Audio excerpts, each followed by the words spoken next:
Hi, yes, hello, and welcome to another episode of The Cakes of It All. And today, we're finally doing Bridgerton Season 3. Now, listen, it's not out yet. This is just based on photos that we have and information that I know from reading the book. Just bear with me, because all of this might change when the actual show comes out. But for now, let's just get started. So season 3 focuses on Colin Bridgerton's story, Romancing Mr. Bridgerton, which is actually book 4. Benedict's story is technically supposed to come first. They chose to switch it. I'm not mad about it. Listen, I am so excited to see this man grovel. I need him to be down on his knees begging for Penelope Featherington to marry him. On that note, this is the cake that I chose for Colin. Now it's blue. It's still a little messy because Colin's getting his stuff together right now in real time, but it's been split open and it is bursting at the seams with yellow because Colin is finally gonna realize that he is in love with Penelope Featherington. And if there's one thing that I am so excited about, it is watching this season. Next we have the queen herself, Penelope Featherington. I'm just so excited to see Penelope blossom and to see her give Colin a hard time. He deserves to get a hard time. I just need it to happen. And I mean, look at her. Look at her! My God. Nicola's beautiful anyways, but like, the glow up is so real for her this season. Now moving on, before this just becomes all about this. This is the cake that I've chosen for Penelope. Notice that there's no yellow. She's moved on from yellow. She's finally really, I would say, more comfortable with who she is, just based on what I know. And she's, gonna become a Bridgerton this season, which is incredible. So I've got the blue in there. We're gonna see her wear a lot of blue, it seems. She's got the white flowers. It's simple and elegant, and everything that I think Penelope is now. And now in order, we have the Viscount and Viscountess, Anthony and Kate. I am going to do them separately because I do think they do deserve their own cakes. This is the only photo I have of the two of them from set. So that's life, isn't it? So this is the cake that I've chosen for Anthony. It's not wrapped the way that the one for season 2 was. It's got kind of different colors in there, still with the purple and the blue, obviously for the Bridgertons. I think Anthony is finally realizing that he doesn't have to do everything himself. And I'm hopeful that that's what we'll see in the season, that he's going to really lean on Kate and that they're just going to be like the cutest couple alive other than Penelope and Colin. Now, Kate, I think, is really going to blossom as the Viscountess. I really think that she's just going to be so good at it and so incredible because she's already just so incredible. So this is the cake that I've chosen for her. You have the gold. It's still blue, meshing it with the Bridgerton, but she does have those darker kind of jewel tones because to me, Kate is jewel tones. She's like a sapphire or a ruby or something. And she's just out of the woodwork and so happy to be a part of the Bridgerton family. Next, we have my baby Benedict Bridgerton. I'm so interested to see what Benedict gets up to in season 3 because they're really kind of teasing us right now about what season 4 is going to be. The option is that they could go in with Benedict's season for season 4, or they could skip him again and do Eloise if they feel like it. I don't know what's going to happen. I really kind of hope we get Benedict, but but Shonda, please tell me. Now this is the cake that I've chosen for Benedict because I do think we're going to really see him get his act together this season. I think that he's going to finally really know who he is as an artist and be moving in the right direction. Now I did put the silver in there and it is dripping silver because my hope is at the end of this season we will get the masquerade ball that will lead us to the woman in silver who will then lead us to an offer from a gentleman.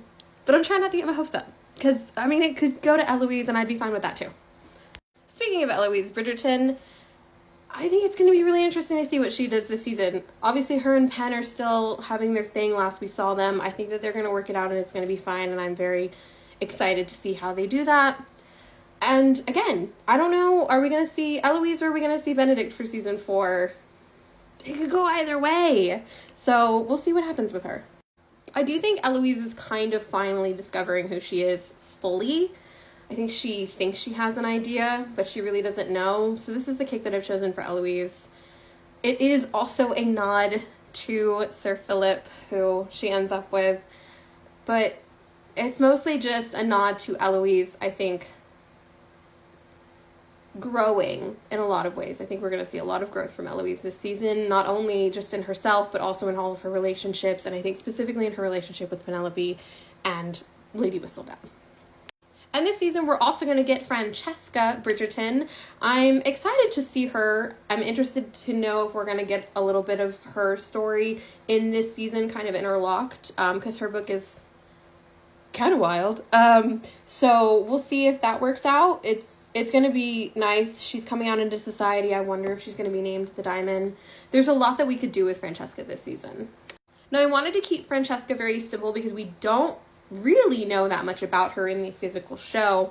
Obviously, you know more about her in the book, but so I just chose this very simply iced. It's not really messy. It's not like super perfect because we don't know exactly what's going to happen for Francesca, and I think that's exciting to see where we're going to go for her. Now, next up, I'm going to do Will Mondrick and his family. We've been teased that a lot's going to happen for Will and his family in this season, so I'm very, very enthusiastic to see that. I love his character. I'm really, really happy that we're kind of getting more background on him, despite him not really being a character in the books. So this is the cake that I've chosen for the Mondrick family. I thought it was bold and interesting. I think there's going to be a lot that happens for them. We do know that they're kind of enter society in a different way than they have been in the past. So you've got the gold in there that kind of symbolizes them entering the ton. It's just going to be very cool, but I also think there's going to be a lot of drama, which, depending on how you look at it, is exciting. Next up, we have Lady Danbury. I have no idea what she's going to be doing this season. I really kind of hope that she and Penelope strike up a friendship, because they do have a somewhat of a friendship in Romancing Mr. Bridgerton book, but I don't know what's going to happen. I'm hopeful, because I love Lady Danbury, and I think that her and Penelope should be besties. This is the cake that I've chosen for Lady Danbury. I associate purple with her at this point. I'm sure you guys know that, so I like that it's purple. It's very elegant. I love the stenciling on it, the flowers. Because we just don't know exactly what's going to happen with her this season, I'm just looking forward to it, so I wanted to do something that was elegant, simple, and kind of exciting. Next up, we have Violet Bridgerton. I really don't know what her life's going to be like this season. This screenshot alone is making me wonder exactly what's going to happen for Violet Bridgerton this season. I think it's going to be harder for her. She's got 2 girls out on the marriage mart. Her sons are, minus Anthony now because he's married. Their sons are wild. So she's going to have her work cut out for her. But she's also no longer kind of having to take on the role of the Viscountess now that Kate's here. So it'll be interesting to see if that kind of takes a little bit of pressure off of her. This is the cake that I've chosen for Violet. I'm hoping that we just see her kind of thriving in this new role that she has in the family, and I'm sure that we're going to get a little bit of craziness, like the butterflies. And I really hope that she just reads her son Colin for filth. I don't know if it's going to happen, but I'm really hopeful that it does. And last but not ever least, we do have the Queen herself. Again, no idea exactly what's going to happen in this. We could very possibly get the storyline where Lady Whistledown is revealed to be Penelope. That does happen in Colin's book. I don't know if they'll do that, because I do think part of the love of the show is the mystery of Lady Whistledown for the ton. Obviously we know, but the people in the show don't. So it'll be exciting to see what happens with that. And y'all know me, she always gets a writing cake because she's so obsessed with Lady Whistledown. I like this one. I think it's kind of over the top the way that she is, and it's beautiful, but I genuinely have no idea exactly what's going to happen for her. All I have to say is I'm so excited. I just can't wait to see this man grovel, because I know he's going to. They have to make him grovel, and I can't wait to see Penelope just be the best. So here's to looking forward to May. Netflix, Bridgerton, if y'all need anybody to come to the premiere, I do have my passport. So just keep that in mind. I'm kidding. Well, I hope you guys enjoyed that, and I hope you guys are looking forward to season 3 of Bridgerton the way that I am. Bye-bye.